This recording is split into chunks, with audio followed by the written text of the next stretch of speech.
एवढंच नाही तर तो महाराष्ट्राच्या वेशीवरती सुद्धा दाखल झालाय। कारण महाराष्ट्राच्या शेजारी राज्य असलेल्या कर्नाटकात 2 रुग्ण आढळलेत। 1 वर्षही पूर्ण न झालेल्या 2 चिमुरड्यांना HMPVची लागण झाली आहे। बंगळुरूच्या एका 8 महिन्यांच्या मुलाला तसंच 3 महिन्यांच्या चिमुरडीला HMPVचा संसर्ग झालाय। आणि विशेष म्हणजे या चिमुरड्यांनी कुठलाही प्रवास केलेला नाहीये, त्यामुळे चिंता आणखीनच वाढलेली आहे।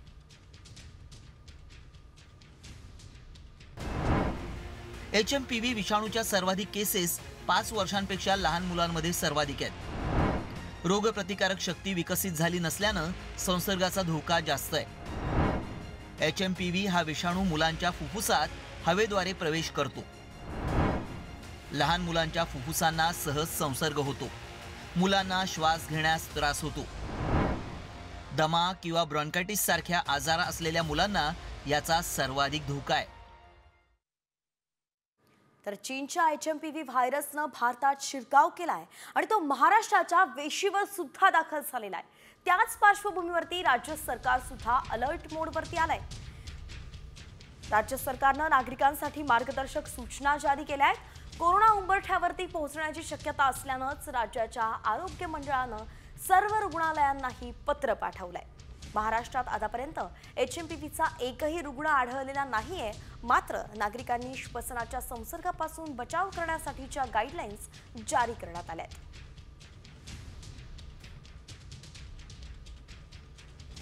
तर डोळे, नाक आणि तोंडाला स्पर्श करणं टाळा। कुणाशीही हस्तांदोलन करू नका। सार्वजनिक ठिकाणी थुंकू नका। ताप, खोकला आणि शिंका येत असल्यास गर्दीच्या ठिकाणी जाऊ नका। डॉक्टरांच्या सल्ल्याशिवाय औषधही घेऊ नका। आता काय करून हे टाळता येणार आहे तर खोकताना किंवा शिंकताना तोंड किंवा नाकावरती रुमाल ठेवा। टिश्यू पेपर नसल्यास कोपराच्या आतला भाग तोंडावरती किंवा नाकावरती ठेवा। मास्कचा वापर करा। गर्दीत जाऊ नका। कुणाशीही हस्तांदोलन करू नका। भरपूर पाणी प्या आणि पौष्टिकच खा। ही काळजी घ्यायची आहे की याचे जे प्रतिबंधक उपाय आहेत हे कोरोना सारखेच आहेत। याच्यामध्ये आपण कुठेही नाकातोंडाला हात लावण्यापूर्वी हात साबण पाण्याने किंवा सॅनिटायझरने स्वच्छ धुवावेत। त्याचप्रमाणे आपल्याला मास्क लावण्याची गरज आहे। गर्दी टाळा। हे आता थंडीचे दिवस आहेत, अनेक ठिकाणी पार्ट्या, समारंभ, लग्न समारंभ असतात, तर अशा ठिकाणी मास्क वापरावा म्हणजे तो तुम्हाला त्रास होणार नाही। आणि जर घरामध्ये कोणाला जर सर्दी, खोकला, ताप असं जर झालं तर लक्षात ठेवा की नुसती सर्दी, खोकला असल्याने काही लगेच धावपळ करण्याची गरज नाही, परंतु घसा खूप दुखायला लागला, कडक ताप आला, दम लागायला लागला, श्वास घ्यायला त्रास वाटायला लागला तर मात्र डॉक्टरांना दाखवावं आणि आवश्यक वाटल्यास रुग्णालयामध्ये ॲडमिट करावं। तर महाराष्ट्राचं शेजारी राज्य कर्नाटकामध्ये HMPVचा शिरकाव झाल्यानं राज्याचंही आता टेन्शन वाढलंय। आणि त्याच पार्श्वभूमीवरती आरोग्य मंत्री प्रकाश आंबेडकर यांनी बुधवारी एक महत्त्वाची बैठक बोलावली आहे। आरोग्य विभागाच्या अधिकाऱ्यांसोबत आरोग्य मंत्री या बैठकीत चर्चा करणार आहेत। बैठकीत HMPV विषाणूबाबत आणि त्याच्या तीव्रतेबाबत चर्चा होणार असल्याचं कळतंय। सर्वसामान्यांमध्ये कुठलाही गोंधळ होऊ नये यासाठी नेमक्या कोणत्या बाबी अधोरेखित करणं महत्त्वाचं आहे याबाबतही चर्चा होण्याची शक्यता आहे। काहीची गरज नाही। या राज्यातली आरोग्य यंत्रणा आणि देशातली आरोग्य यंत्रणा अत्यंत सक्षम आहे। बऱ्याच वेळा आरोग्याची काळजी घेत असताना विनाकारण भीती, शंका, सोशल मीडियातनं अनवॉन्टेड अशा पद्धतीनं स्प्रेड झालेला अनावश्यक अशा पद्धतीचे गैरसमज यामुळे सुद्धा आपण घाबरून जातोय। कोणीही काळजी करायची गरज नाही। जे असेल त्याच्याबद्दल योग्य त्या सूचना आरोग्य विभागाच्या वतीनं सर्व नागरिकांना दिल्या जातील आणि त्या पद्धतीने या राज्यातल्या आरोग्य यंत्रणेचं अत्यंत चांगल्या पद्धतीने नियोजन करून राज्यातल्या सर्व आरोग्य विभागाला त्या पद्धतीच्या सूचना दिल्या जातील। तर चीनच्या या HMPV व्हायरसनं चीन आणि मलेशियात धुमाकूळ घातलेला आहे। लाखो नागरिकांना या नव्या व्हायरसची लागण झाली आहे। रोज शेकडो नागरिकांचा मृत्यू होतोय। याच पार्श्वभूमीवरती महाराष्ट्राचं आरोग्य विभाग सुद्धा सतर्क झालाय। सर्दी आणि खोकल्याच्या रुग्णांचं नियमित सर्वेक्षण करा असे निर्देशच राज्याच्या आरोग्य विभागाने दिलेत। राज्यातील सर्व आरोग्य उपसंचालक, जिल्हा आरोग्य अधिकारी आणि जिल्हा शल्य चिकित्सकांना या संदर्भात सूचना जारी करण्यात आल्या आहेत। नागरिकांनी सावधगिरी बाळगावी अशाही सूचना आरोग्य विभागानं दिल्या आहेत।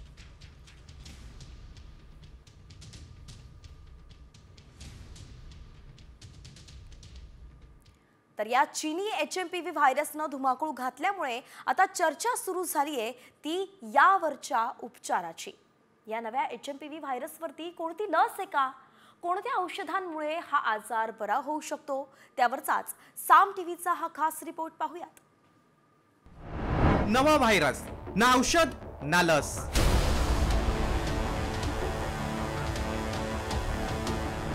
अँटीबायोटिक्सची HMPV पुढे फेल।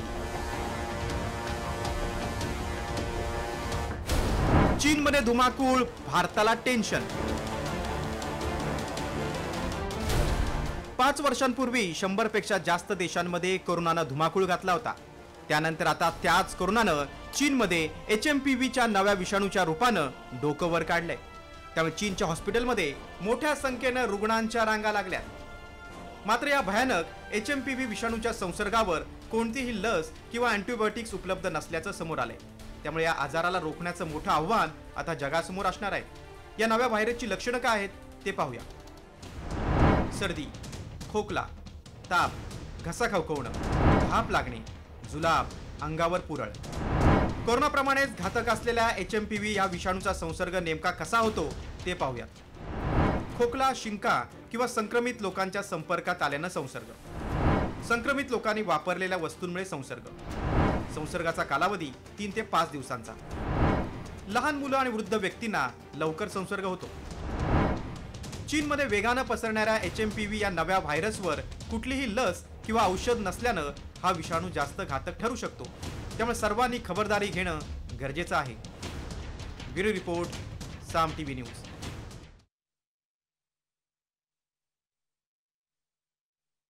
आणि यानंतर आता वळूयात टॉप 50 कडे, घेऊयात इतरही बातम्यांचा वेगवान आढावा।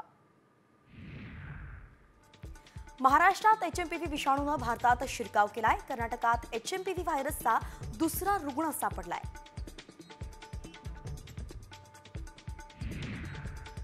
HMPV व्हायरसच्या पार्श्वभूमीवरती महाराष्ट्राचं आरोग्य विभागही सतर्क झालंय। सर्दी आणि खोकल्याच्या रुग्णांचं नियमित सर्वेक्षण करा असे निर्देश राज्याच्या आरोग्य विभागानं दिलेत। तसंच नागरिकांनी सावधगिरी बाळगावी अशाही सूचना आरोग्य विभागानं दिल्या आहेत। राज्याचे आरोग्य मंत्री प्रकाश आंबेडकरांनी तातडीची बैठक बोलावली आहे। चीनच्या नव्या HMPV व्हायरसचा भारतात शिरकाव झालेला आहे। या पार्श्वभूमीवरतीच आरोग्य मंत्र्यांनी गुरुवारी आरोग्य विभागाची बैठक बोलावली आहे। चीनमधील HMPV विषाणूच्या उद्रेकाच्या पार्श्वभूमीवरती राज्य सरकार अलर्ट मोडवरती आलंय। राज्य सरकारनं नागरिकांसाठी मार्गदर्शक सूचना जारी केल्या आहेत। तसंच राज्याच्या आरोग्य मंडळानं सर्व रुग्णालयांनाही पत्र पाठवलंय।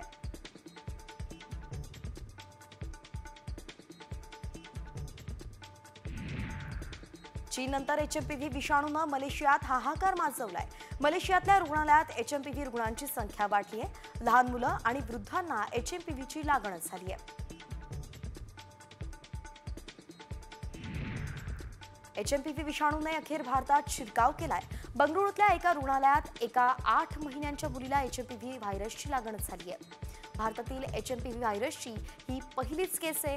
मात्र सरकारी लॅबमध्ये याची चाचणी केली नसल्याचं स्पष्टीकरण आरोग्य विभागानं दिलंय।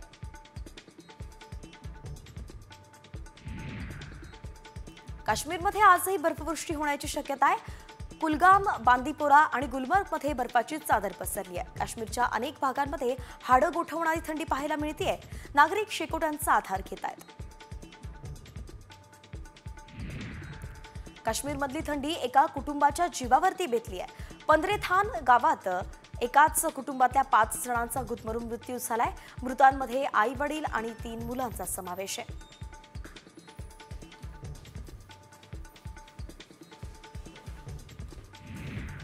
नागपूर आणि नाशिक महाबळेश्वर पेक्षाही थंड झालाय। नागपुरात 8.8 अंश सेल्सिअस तापमानाची नोंद करण्यात आली आहे। तर मुंबईतही थंडीचा पारा 17 अंशांवरती गेलाय। उत्तरेच्या थंड वाऱ्यांमुळे राज्यात गारठा वाढलाय। नागपुरात पारा पुन्हा 8.8 अंशांवरती आलाय आणि त्यामुळे गारठाही कायम आहे. दिवसा ऊन तर रात्री हुडहुडी भरवणारी थंडी असं वातावरण सध्या दिसतंय. पुढील 8 दिवस थंडी कायम राहण्याचा अंदाज हवामानशास्त्र विभागानं वर्तवलाय. भंडारा जिल्ह्यात थंडीचा जोर वाढलाय, त्यामुळे पुन्हा शेकोट्या पेटू लागल्यात. 4 दिवसांपासून थंडीचा कडाका वाढल्यानं स्वेटर मफलरची मागणीही वाढली आहे. शनिवारी जिल्ह्याचं किमान तापमान 10 अंश सेल्सिअस नोंदवलं गेलं. दिल्लीतील दाट धुक्याचा परिणाम विमानसेवेवरती होतोय. शनिवारी दिल्लीहून येणाऱ्या आणि पुण्यातून जाणाऱ्या तब्बल 32 विमानांना उशीर झाला. तर रविवारी सुद्धा 31 विमानांना अर्ध्या ते 3 तासांपर्यंत उशीर झाला. त्यामुळे प्रवाशांना प्रचंड मनस्ताप सहन करावा लागला. राज्यात पुढचे 2 दिवस पावसाचा इशारा देण्यात आलाय. मराठवाडा आणि मध्य उत्तर महाराष्ट्रात हलक्या ते मध्यम पावसाची शक्यता वर्तवण्यात आली आहे. तर दुसरीकडे कोकण, मराठवाडा आणि विदर्भात किमान तापमानात 2 ते 3 अंशांची घट होणार आहे. जायकवाडी प्रकल्पाच्या ऊर्ध्व भागातून 7% पाणी कमी देण्याची शिफारस झाल्यानंतर मराठवाड्यातून तीव्र संताप व्यक्त होतोय. मराठवाड्याच्या हक्काच्या पाण्यावरती महायुती सरकारनं दरोडा टाकलाय. पाणी कपातीची शिफारस करताना मराठवाड्याच्या गरजेचा विचार का केला नाही असा सवालही राजेश टोपे यांनी उपस्थित केलाय. सावित्रीबाई फुले पुणे विद्यापीठानं आंदोलन, सभा आणि निदर्शनं आयोजित करण्यासाठी 8 दिवस आधी परवानगी घेण्याबाबत नवा नियम लागू केला होता. या नियमाला युवक काँग्रेसकडून मुंबई उच्च न्यायालयात आव्हान देण्यात आलंय. मराठी चित्रपटांना नाट्यगृहांमध्ये प्रदर्शित करण्याच्या मागणीला मुख्यमंत्र्यांनी सहमती दर्शवली आहे. याबाबत विचार करण्याच्या सूचना त्यांनी दिल्या आहेत. मराठी चित्रपटांना मल्टिप्लेक्समध्ये जागा मिळत नाही आणि त्यामुळे त्यांना नाट्यगृहांमध्ये जागा मिळावी अशी मागणी राष्ट्रवादी सांस्कृतिक विभागानं केली होती.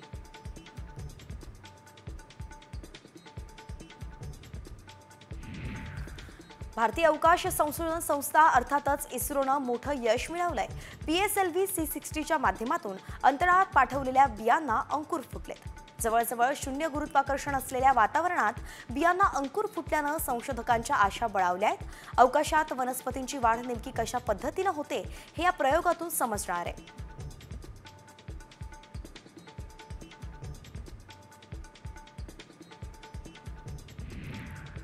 केनियातील माकुएनी काउंटीमधील मकुकू या गावात 30 डिसेंबरला 500 किलो वजनाची धातूची रिंग कोसळली.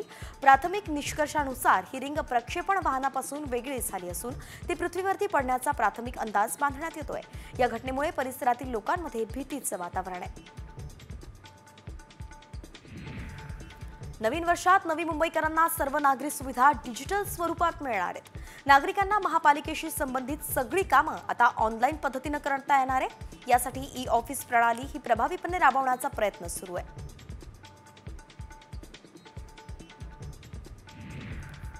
पश्चिम रेल्वेनं प्रवाशांसाठी डिजिटल लाऊंज साकारण्याचा निर्णय घेतलाय.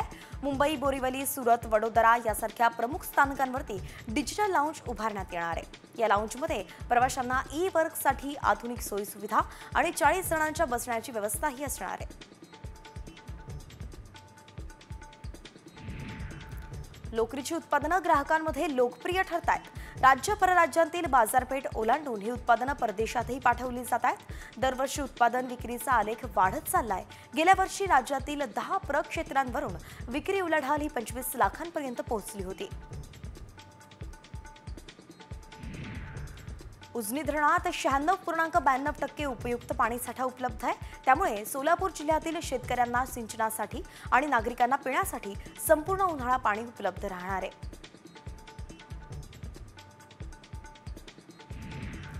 यंदा झालेल्या मुबलक पावसामुळे नळदुर्ग इथला कुरनूर प्रकल्प तुडुंब भरलाय. या प्रकल्पातील पाण्यावरती विसंबून असलेल्या 10 गावांतील सुमारे 3,500 हेक्टर क्षेत्रावरील शेतकऱ्यांच्या मागणीनुसार रब्बीच्या आवर्तनासाठी आता प्रारंभ करण्यात आलाय. पिंपरी चिंचवड शहरातील कचरा कुंड्या हटवल्यानंतर नागरिक मोकळ्या जागेवरती कचरा टाकत असल्याचं निदर्शनास आलं. त्यामुळे आरोग्य विभागानं 80 ठिकाणांची पाहणी करून तिथे लक्ष केंद्रित करण्याचा निर्णय घेतलाय. या भागातील घंटागाड्यांची वेळ बदलण्यात येणार आहे. तर उघड्यावरती कचरा टाकल्यास दंडात्मक कारवाई केली जाईल. जळगाव जिल्ह्यात सूक्ष्म सिंचन अनुदान दिवाळीच्या काळात वितरणास सुरुवात झाली, पण अनेक शेतकरी या अनुदानापासून वंचित आहेत. सुमारे 10,000 शेतकऱ्यांना अनुदानाच्या दुसऱ्या हप्त्याची प्रतीक्षा आहे, तर अनेकांना पहिला हप्ता मिळालेला नाहीये.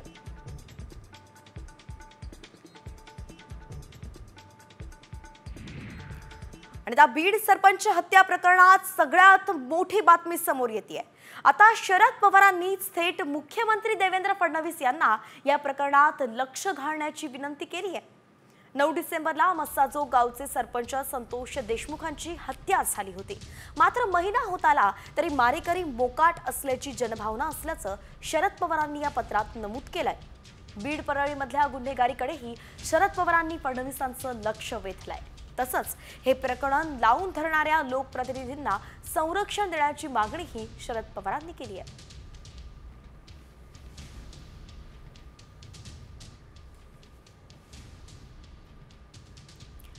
तर सरपंच हत्या प्रकरणातील मारेकरी मोकाटच असल्याची जनभावना असल्याचं या पत्रात पवारांनी लिहिलंय.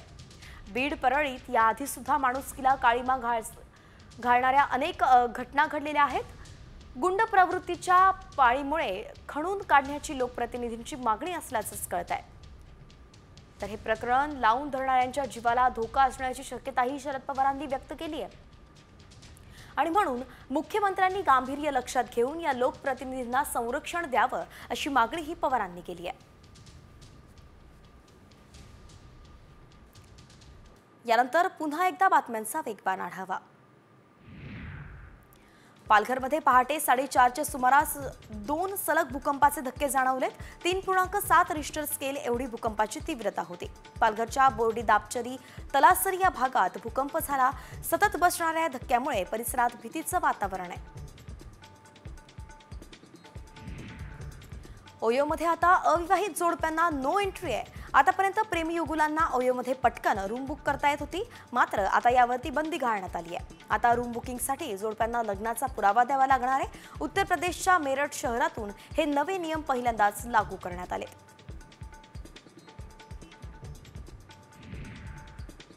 बुलढाण्यातील शेगाव इथे 37वी राष्ट्रीय आट्यापाड्या स्पर्धा पार पडली. शेगाव इथे शिवबा मैदानावरती ही स्पर्धा पार पडली.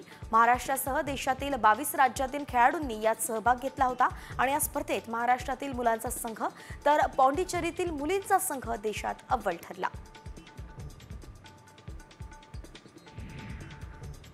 पुण्याच्या भोर तालुक्यातल्या दुर्गम वाकांबे जिल्हा परिषद शाळेच्या भिंती बोलक्या झाल्यात. सायबेज अशा संस्थेच्या 35 उत्साही अभियंत्यांनी शाळेच्या भिंती रंगवल्यात. शाळेच्या भिंतींवरती विज्ञान, गणित आणि सामान्य ज्ञान यावरती आधारित रंगीत आणि शैक्षणिक अशी चित्र रेखाटली गेली आहेत. भिवंडीमध्ये एका प्रेक्षकानं फलंदाजावरती 500च्या नोटांचा पाऊस पाडल्याची घटना समोर आली आहे. कल्याण भिवंडी मार्गावरील कोणगाव मधल्या छत्रपती शिवाजी महाराज मैदानावरती ही घटना घडली. याचा व्हिडिओ सोशल मीडियावरती व्हायरल होतोय. पुणे जिल्हा परिषदेचे मुख्य कार्यकारी अधिकारीपदी गजानन पाटील यांची नियुक्ती झाली आहे. गजानन पाटील यांनी गेली काही वर्ष उपमुख्यमंत्री अजित पवारांचे उपसचिव आणि सचिव म्हणून काम केलंय. सोशल मीडियावरती वादग्रस्त पोस्ट करणं पोलीस निरीक्षक गणेश मुंडे यांना भोवलंय. मुंडेंची पुणे नियंत्रण कक्षात तडकाफडकी बदली करण्यात आली आहे. एका व्हॉट्सअप ग्रुपवरती एपीआय गणेश मुंडेंचं लोकसभा सदस्याविषयी अशोभनीय विधान व्हायरल झालं होतं. कुंभमेळ्यासाठी विशेष ट्रेन पुण्यातून सोडण्यात येणार आहेत. 15 जानेवारीला रात्री 10 वाजता ही गाडी सुटणार आहे. पुणे, वाराणसी, प्रयागराज, अयोध्या आणि पुन्हा पुणे असा मार्ग निश्चित करण्यात आला आहे.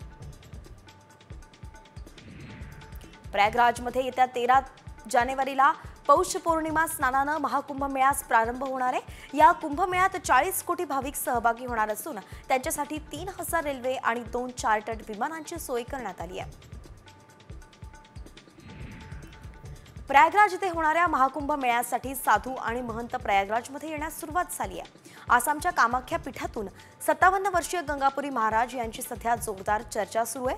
3 फूट 8 इंच यांची उंची असलेल्या या महाराजांना छोटू बाबा असंही म्हटलं जातं. गेल्या 32 वर्षांपासून त्यांनी अंघोळ केली नसल्याचा दावा आहे.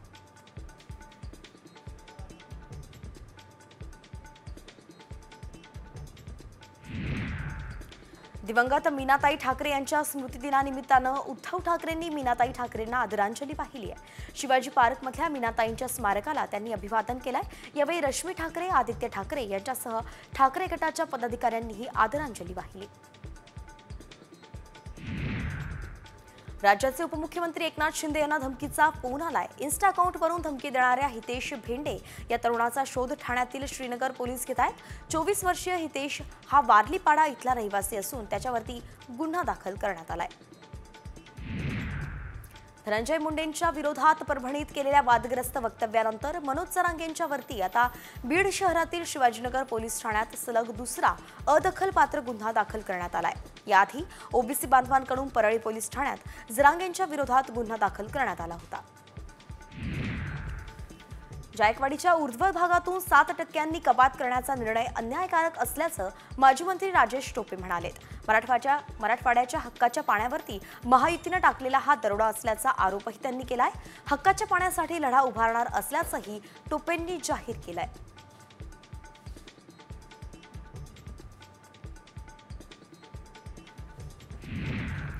बीड सरपंच संतोष देशमुख यांच्या हत्या प्रकरणाच्या चौकशीसाठी स्थापन केलेल्या एसआयटी टीममधून 3 काढण्यात आलंय। एपीआय महेश विघ्नेंसहच 2 एसआयटी मधून काढण्यात आलंय। यामध्ये हवालदार मनोज वाघ यांचाही समावेश आहे।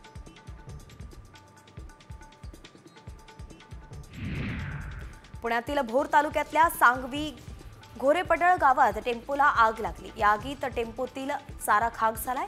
विजेच्या तारांचं घर्षण झाल्यानं चाऱ्याला आग लागली। परिसरातील नागरिकांनी प्रसंगावधान दाखवल्यानं टेम्पो वाचवण्यात यश आलं, मात्र यात जनावरांचा चारा जळून खाक झाला।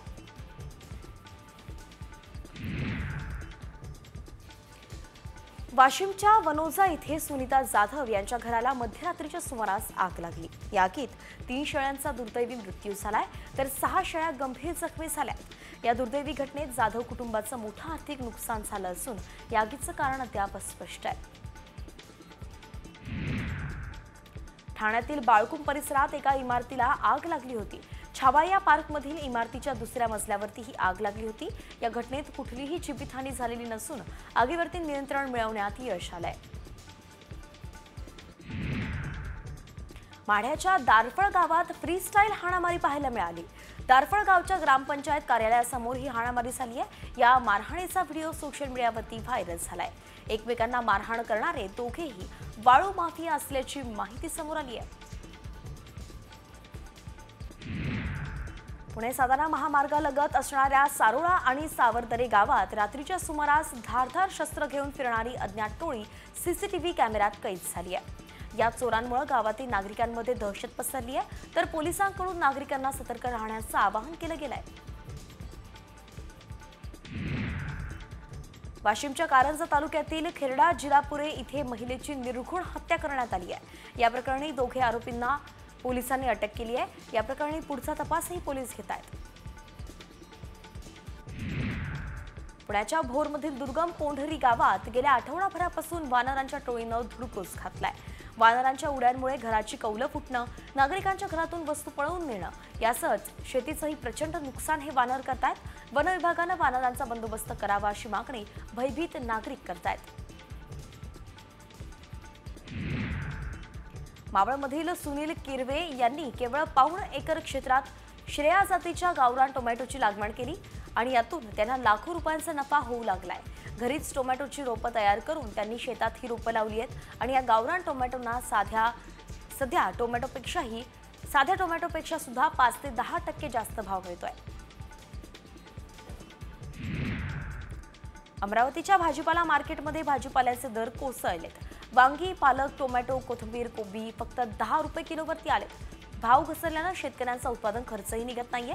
बाजारपेठेमध्ये आवक वाढल्यानं भाजीपाल्याचे भाव घसरलेत। धाराशिव जिल्ह्यातील शेतकऱ्यांसमोर पुन्हा नवं संकट उभं राहिलंय। परंडा भूम तालुक्यात हरभरा पिकावरती घाटे अळीचा प्रादुर्भाव दिसून येतोय। यामुळे फुलोरा अवस्थेत पिकांचं मोठं नुकसान होत आहे। वेळीच शेतकऱ्यांनी उपाययोजना कराव्यात अशा सूचना कृषी विभागानं दिल्या आहेत।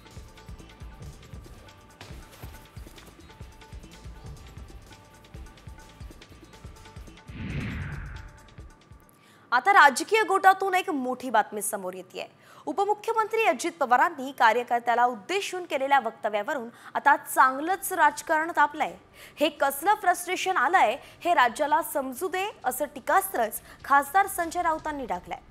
अजित पवारांनी एका कार्यक्रमात तुम्ही मतं दिली म्हणजे माझे मालक नाही झालात असं विधान केलं होतं. तर दुसरीकडे महसूल मंत्री चंद्रशेखर बावनकुळेंनी काही सावध भूमिका घेतलेली आहे. आम्ही राजे नाहीत सेवक असं बावनकुळे म्हणालेत. त्या चेअरमनला विनंती करू त्या चेअरमनला द्यायला लावू. त्याच्यावर काळजी करू नका. अरे तुम्ही मत दिली म्हणजे माझे मालक नाही झाला का? सालगडी काय झालं काय? मला त्यांचं मतदान तुम्ही पैसे देऊन घेतलं असेल, मी मान्य करतो. हा, तुम्ही त्यांना आता वेशा म्हणताय. कुणी मी तुमचा गुलाम आहे का, सालगडी आहे का असं अजितदादा पवार म्हणतायत. हे कसलं फ्रस्ट्रेशन तुम्हाला आलंय हे समजून घेऊ द्या या राज्याला. मतदार सर्वोपरी आहे, आमच्या जनताही सर्वोपरी आमच्याकरता आहे आणि जनतेला नतमस्तक होऊनच आम्ही या ठिकाणी काम करतो. देवेंद्र फडणवीस सरकार जे या ठिकाणी आलं आहे, आमचं सरकार आलं आहे, हे जनतेला नतमस्तक करून जनतेचे आभार मानून आम्ही या पदावर बसलेलो आहोत. जनता आमच्याकरता सर्वोपरी आहे. आम्ही कोणी राजे नाही आहोत, तो सेवक आहोत. सेवकाच्या भूमिकेमध्ये आम्ही आहोत. एकंदरीतच आपण पाहतोय की अजित पवार यांच्या वक्तव्यावरून राजकारण पेटलेलं दिसतंय. विरोधकांनी त्यांच्यावरती निशाणा साधलाय तर त्यांच्याच मित्र पक्षांतील काही नेत्यांनी मात्र सावध भूमिका घेतलेली आहे. आम्ही राजे नाहीत सेवकाच्या भूमिकेत आहोत असंच बावनकुळे म्हणालेत.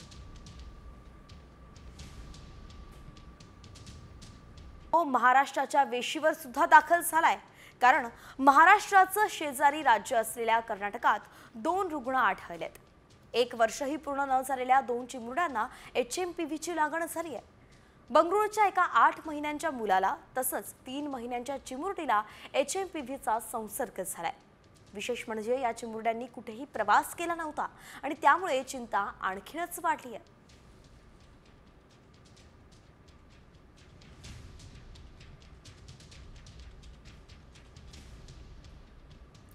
तर HMPV विषाणूची सर्वाधिक केसेस या रोगप्रतिकारक शक्ती विकसित झाली नसल्याने संसर्ग होतोय. HMPV हा विषाणू मुलांच्या फुफ्फुसात हवेद्वारे प्रवेश करतो. लहान मुलांच्या फुफ्फुसांना सहज संसर्ग होतो. मुलांना श्वास घेण्यासही त्रास होतो. दमा किंवा ब्रॉन्कायटिस सारखा आजार असलेल्या मुलांना सर्वाधिक धोका आहे. तर चीनच्या HMPV व्हायरसनं भारतात शिरकाव केलाय आणि तो महाराष्ट्राच्या वेशीवर सुद्धा दाखल झालेला आहे. त्याच पार्श्वभूमीवरती राज्य सरकार सुद्धा अलर्ट मोडवरती आलंय. राज्य सरकारनं नागरिकांसाठी मार्गदर्शक सूचना जारी केल्यात. कोरोना उंबरठ्यावरती पोहोचण्याची शक्यता असल्यानं राज्याच्या आरोग्य मंडळानं सर्व रुग्णालयांना आता पत्र पाठवलंय. महाराष्ट्रात आतापर्यंत HMPVचा एकही रुग्ण आढळलेला नाहीये. मात्र नागरिकांनी श्वसनाच्या संसर्गापासून बचाव करण्यासाठीच्या गाईडलाईन्स जारी करण्यात आल्या.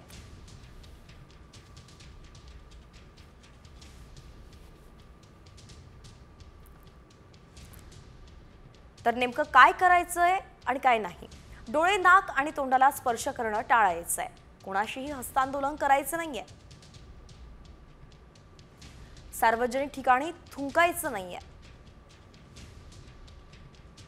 ताप, खोकला आणि शिंका येत असेल तर गर्दीच्या ठिकाणी जाऊ नका.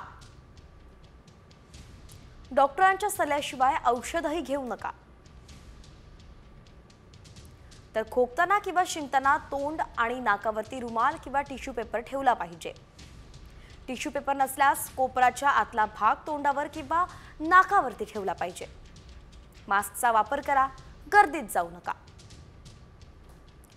कुणाशीही हस्तांदोलन करू नका. आणि महत्त्वाचं, भरपूर पाणी प्या आणि पौष्टिक खा. PV हा मामूली व्हायरस आहे. तो फक्त खूप कमी वयाच्या लोकांना किंवा खूप वृद्धांना किंवा इम्युनोसप्रेस